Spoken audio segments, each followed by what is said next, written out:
Seega, lahenduseks ei saa olla, et võtame üha rohkem otsustusõigust ja vastutust kodanikelt riigile. See on tupiktee, bensiin lõkkesse. Lahendus on, et vabadust, see tähendab võimu, aga koos sellega ka vastutust tuleb inimestele juurde anda. Inimesed peavad taas tundma, et nende hea elu on nende teha. Et nad on oma pere, oma elujärje, oma vara peremehed ja perenaised.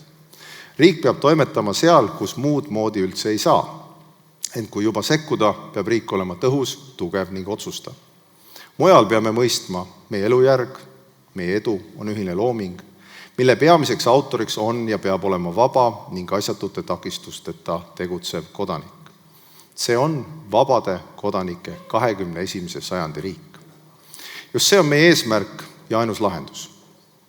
Vabade kodanike 21. sajandi riigi mõttest saame kõige paremini aru, kui mõtleme Eesti kaitsmise peale ja kuidas see tegelikult käib. Eesti riigil on tugev ja professionaalne kaitsevägi, hästi varustatud ja tugevate liitlastega.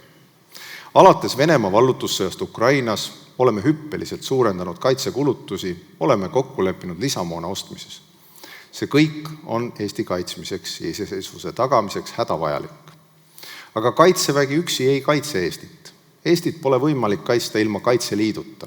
See on vabade kodanike vabatahtlik ühendus.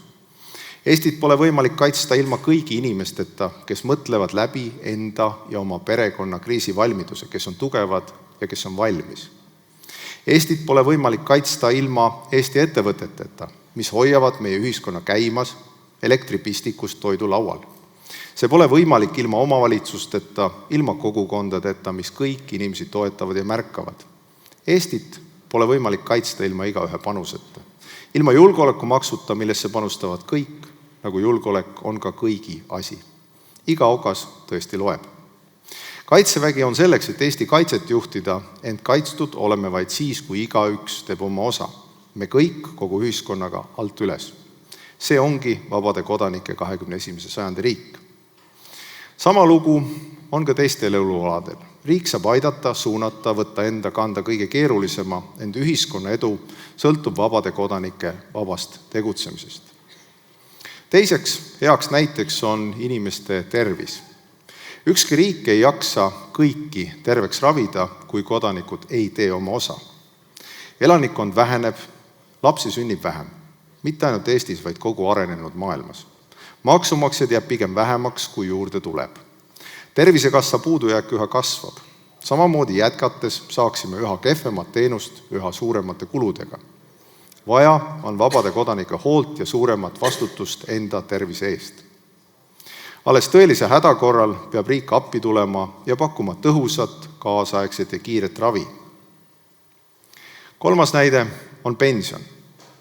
Teise pensionisamba lõhkumine Isamaa juhtimisel ei tähenda muud, kui et paljud Eesti inimesed loobusid vastutusest oma tuleviku kindlustamise ees ja saavad loota nüüd vaid riigi peale. Sotsiaalkulud kasvavad eelarves kiiresti, nagu ka pensionäride arv. Riik üksi ei suuda tagada võrreldavat pensioni sellega, kui vabad inimesed ka ise oma sissetulekust pensioniga õlveks raha säästavad. Ja need on vaid mõned näited, kuidas vabade ja vastutustundlike kodanike riik on tugevam, tervem ja jõukam. Kodanike vabaduse suurendamiseks saame erinevates valdkondades veel väga palju teha.